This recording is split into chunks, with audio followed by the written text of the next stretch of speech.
अग्निवीर किस संस्था में है? उस संस्था में जिसके दम पर हम और आप सुरक्षित हैं, जिसके दम पे हमारा सरहद सुरक्षित है।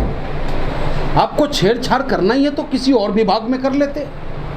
अरे भाई, वहाँ तो वो बेटा जाता है जो देश के लिए बलिदान देना चाहता है, उस जगह पे वो जाता है। आप अपने बेटा को भेज के देखो ना, जाएगा आपका बेटा? है किसी नेता का बेटा सरहद पे? सरहद पे अगर जाता है तो किसान का बेटा जाता है। किसान धरती का बंजर सीना चीर कर अनाज उपजा करके हमारा और आपका पेट पालन करने का काम करता है, और उसका बेटा सरहदों की सुरक्षा करता है। आप उससे ही छेड़छाड़ करना शुरू कर दिया। हाँ, मानना पड़ेगा प्रधानमंत्री जी आपको। लड़का जब दूसरा चुनाव आया, जैसे ही कहा कि राफेल का मुद्दा उठा तो कहा मैं चौकीदार हूँ, चौकीदार बना दिया आपने। वाकई आप सभी पढ़े लिखों को चौकीदार बनाने की ओर अग्रसर हो रहे हो, जो देश हित में नहीं है। और देश की सुरक्षा और असीमता से खिलवाड़ करना बंद कर दें आप। ये सही नहीं है, आपका यह निर्णय गलत है। अगर आपको सुख सुविधा में कटौती, आपकी अर्थव्यवस्था इतनी कमज़ोर हो रही है। आज का रिपोर्ट है कि 6ठे नंबर पे हम आ गए, 5वें नंबर से घस के 1 नंबर और नीचे आ गए। अगर आपको कटौती करनी है, अपने सांसदों की सुविधा में कटौती करें, अपने सांसद विधायकों की सब्सिडी में कटौती करें, जो सुख सुविधा प्राप्त कर रहे हैं उसमें कटौती करें। अरे जिनके दम पर आप और हम सुरक्षित हैं, उनकी सुविधाओं में क्यों कटौती? देखो जी, इनका हर काम जो है बढ़िया वाला ही होता है कि भाइयों बहनों सरकार बनाओ, 15 लाख दे रहे हैं, बाद में जुमला हो जाता है। नौकरी देंगे 2 करोड़ लोगों को, बाद में पकौड़ा बेचने की सलाह देते हैं, बाद में कह देते हैं पढ़ लिख करके एमटेक और इंजीनियरिंग करता है अभिभावक, बड़ी मुश्किल से अपने बच्चों को पढ़ा पाता है, और बाद में कहता है लिख दो अपने उस पर ट्विटर पे कि मैं भी चौकीदार हूँ। तो ये इनका कथनी और करनी में बड़ा अंतर है। इनके कहने पे ना जाओ मेरे यारो, नहीं तो रोगे और कोई तुम्हारा आंसू पोंछने वाला। अडानी और अंबानी की चौकीदारी करेंगे, ये पूंजीपतियों की चौकीदारी करेंगे। मैंने पहले भी कहा था आपसे कि जिस देश का सरकार पूंजीपतियों की गोद में बैठता है, हमेशा वहाँ के गरीब, मजदूर, किसान, दलित, अल्पसंख्यक और मेहनत कशों के साथ जुल्म होता है, और वही होने जा रहा है।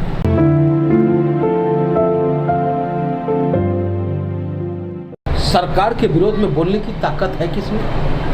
इस हिंदुस्तान में अगर विपक्ष में किसी नेता में दम है तो वो सिर्फ बैरिस्टर असदुद्दीन ओवैसी और ऑल इंडिया मजलिस इत्तेहादुल मुस्लिमीन के कार्यकर्ताओं में। इसकी वजह है कि जितने भी विपक्ष में बैठे नेता हैं, सबका तोता पकड़ रखा है इन्होंने, सबकी चाबी पकड़ रखी है, और उस चाबी की वजह से विपक्ष चाह के भी नहीं बोल पा रहा है। सरकार जैसे चाहती है वैसे घुमाने का काम कर रहा है, और अधिकारी को डर नहीं है ईडी की, अधिकारी को डर नहीं है सीबीआई की, सेल्फ टैक्स की, इनकम टैक्स का डर नहीं है। तो इस वजह से वो बयान ऐसा दे रहे हैं। लेकिन क्या आप सत्यपाल मलिक राज्यपाल जो है मेघालय के, उनके बयान को गलत ठहरा सकते हैं? इतने सुलझे हुए आदमी, पढ़े लिखे आदमी और गवर्नर के पद पर बैठा हुआ व्यक्ति जब कह रहा है कि सरकार का ये निर्णय गलत है अग्निपथ, तो उन्हें वापस लेना चाहिए। आप हर चीज को पैसे से तोलने की तो बात ही ना करें। देश की सुरक्षा और असीमता की बात है, सरहदों की सुरक्षा की बात है। 4 साल में 6 महीना तो उनका ट्रेनिंग में निकल जाता है। मान लो आप सपोज करो कि लास्ट पीरियड उनका हो रहा हो और जंग चल रहा हो, किस पसोपेश में होगा वो मेरा देश का रक्षक? आप खुद सोचो, किस पसोपेश में होगा कि कुर्बानी दूं या लूं या बचूं या बचाऊं? नहीं, योग्य तो हैं। देखिए, हम भी योग्य हैं, आप भी योग्य हैं। इस देश का हर नागरिक देश का सेना है। अगर आप एक माचिस भी खरीदते हो, अपने परिवार का भरण पोषण कर रहे हो सही ढंग से, सभ्य नागरिक बनकर, तो अपने देश की सेवा कर रहे हो। लेकिन उसमें एक अग्रणी बेटा या अभिमन्यु की तरह होता है जो अपने देश के मान सम्मान के लिए अपने प्राणों की आहुति देने के लिए सदैव तत्पर होता है। तो मेरा ये मानना है कि इन योद्धाओं के सुविधाओं में कहीं कोई कटौती नहीं होनी चाहिए। अधिकारी सरकार के दबाव में अपने भाषा का प्रयोग कर रहा है, जबकि अधिकारी, उनका तो कार्यकाल लगभग पूरा होने जा रहा है। लेकिन आप उनके दर्द को समझो महोदय। एक बहुत पहले की यादव जी थे जो कटोरा में दाल में पानी नहीं दिखा रहे थे, तेज बहादुर यादव। हाँ। उनके साथ गवर्नमेंट ने क्या किया? तेज बहादुर जी से हमारी मुलाकात हुई थी, उन्होंने अपने दर्द बयां किया था, बताया था कि साहब हमें तो ये गवर्नमेंट पागल करने के लिए तैयार थी। हॉस्पिटलाइज जबरन अधिकारियों से मिलकर हमें करवा दिया गया, क्योंकि हमने सिर्फ सच बताया था।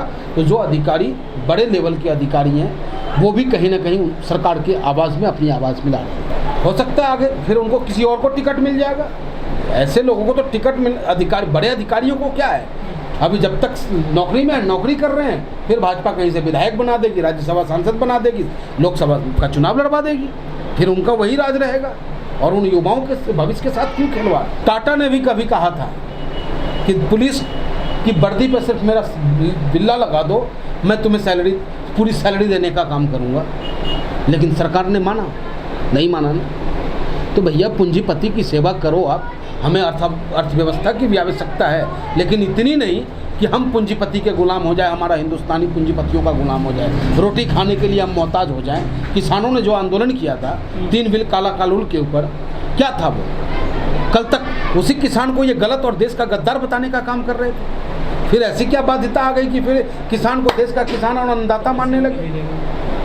तो इनकी तपस्या, कमी होगी इनकी तपस्या में, और दंड भुगतेगा पूरा हिंदुस्तान। ये कहाँ का नियम है भाई? जो करे वो भरे, खाएगा, कहते हैं खाएगा राम तो देगा हनुमान, ऐसा नहीं है, जो जैसा खाएगा वैसा वो करेगा। लेकिन देश की जो मेन स्ट्रीम मीडिया है वो तो काफ़ी मेहनत कर रही है इसकी को बढ़िया बताने में। मीडिया तो सरकार के खिलाफ एक शब्द बोल ही नहीं सकता। सुधीर चौधरी वानिकी है हमारे आपके सामने, देख लो, जिसे 22 श्रेणी सुरक्षा देने वाली सरकार, जो रोज़ रात को DNA किया करता था, हर किसी का पोस्टमार्टम ही कर देता था ये विपक्षियों का। एक छोटा सा सच बोला इसने कि भैया आसाम की जनता रोटी को मोहताज हो रहा है, उसके छत पे बारिश से वो परेशान है, छत नहीं है सर के नीचे, और वहाँ विधायकों पे, एक विधायक पे कई करोड़ रुपया पर डे खर्च हो रहा था, क्योंकि पूरा उस होटल में मात्र 40 विधायक और पूरा होटल बुक था। उस होटल में न कोई जा सकता था, न कोई आ सकता था। ये खर्चा कौन बहन कर रहा था? आसाम सरकार ही तो बहन कर रहा था। तो ये सच बोलने की सजा मिली है सुधीर चौधरी? बिल्कुल, उस सुधीर चौधरी को ही नहीं, मैं आपसे के माध्यम से अपील करता हूं अपने देश के कलमकारों से, कैमराकारों से, बुद्धिजीवियों से, कि पुलिस के डर से, सरकार की तानाशाही से दबकर अपने कलम की धार को कमज़ोर मत करो आप। अगर आपके अंदर जज्बा है तो देश के लिए उस जज्बा को सड़कों पे उतारो और ऐसी तानाशाह सरकार के खिलाफ संघर्ष करने के लिए आगे निकलो।